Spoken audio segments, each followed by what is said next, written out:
Man, everybody's just getting weak, just weaker and weaker. Go outside. Like, I know God said not to judge, but I don't know if he anticipated the type of people that were gonna be on earth in 2022. Have you ever been outside? Just, everywhere you go, there's a sign, because people are just on the verge of death everywhere. No running, no walking. Here's a curb, step up, okay. Because there used to be no sign. People are tripping and dying. We gotta get a sign on the curb. People are dying. How do we even cross intersections before that?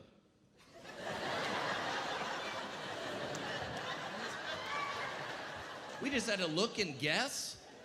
I'm sorry, I get anxiety. I can't make that choice. I just walk up to an intersection and say, 8, 7, 6, 5. They don't tell you how long it takes to cross. 30 seconds, 6. I have no idea. I'm not making this choice. Go ask your grandparents. Say, hey, Granddad, at Christmas, ask him, Granddad, how'd you used to cross intersections? Well, let me tell you, son, what we would do is we would just go up to a street, and then we would just look. And then if there weren't any cars, we just walked across. My granddaddy's evil, Knievel! Everywhere you go outside, everywhere, there's a sign. You ever seen this sign? Slippery when wet, slippery when wet. Who hasn't pieced this together yet? Wet stuff, I'm sorry. Wet stuff is slippery. You can figure that out in the womb. Like, that's not a great example, but I'm saying, I can't get much traction in here. Like,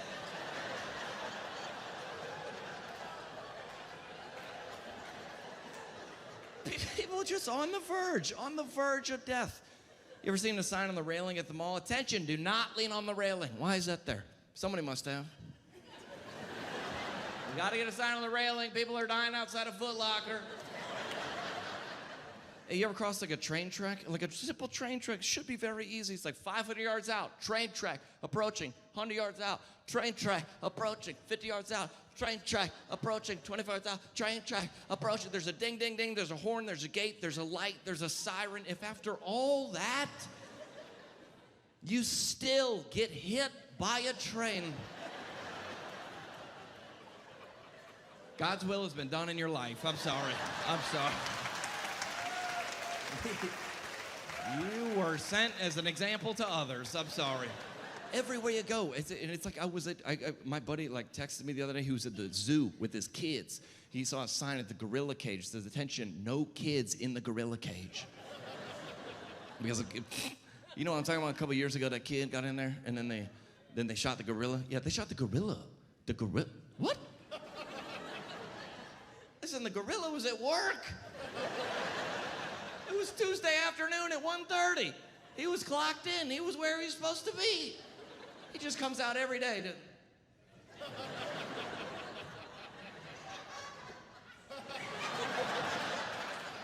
minding his business. And then a kid got in the cage and they shot him. How would you feel if you're just sitting in your cubicle, just typing away at the office, and a Bengal tiger walked in and they shot you? This is where I was supposed to be. I was fascinated by that story. I read the article. It said that Cincinnati Zoo brings in $150 million of revenue, and this gorilla was the central attraction. And they shot it. All I'm saying is, this kid better go on to be successful. I'm just saying, if he's 30 and working at Chipotle, we made a bad investment. All over this country, we got these signs. It's only in America. I went down to Peru on a mission trip, like with my church. We were going to go swim in the Amazon River. The guide is like randomly walking by. He's like, hey, if you're going to swim in the river, make sure you swim in groups of 3 or more so you scare away the anacondas. What? I feel like that needs a sign. Everywhere you go, just people on the verge of death at all times.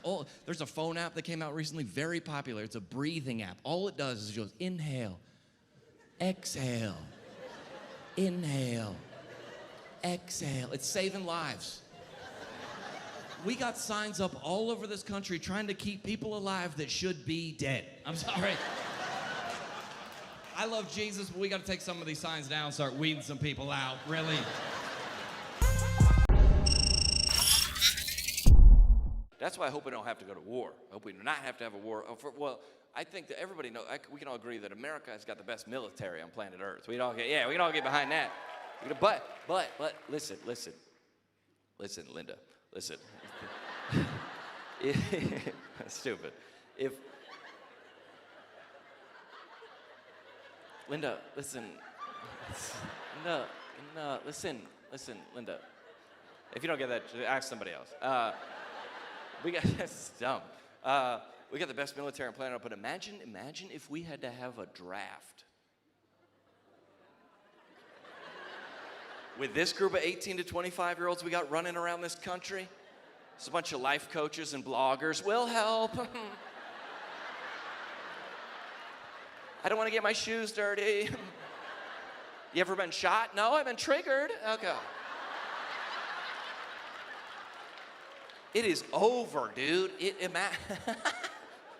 Imagine if you realize that's how this country was built. 18 to 25-year-old men fighting, protecting our free. Not like this. 18 to 25-year-old men, that's who built this country. You realize if the Civil War happened today, win the battle, wouldn't even make it to the field. All right, men, tomorrow we march. What is that, ragweed out there? Oh, there looks like a lot of pollen out on that field. I did not bring my inhaler. Can you text the general, ask if we can delay till April? This is not the right season for me. I haven't seen the other soldiers, but they've tweeted me some very hurtful things. Just in the bunker, taking selfies. Hashtag Confederate life.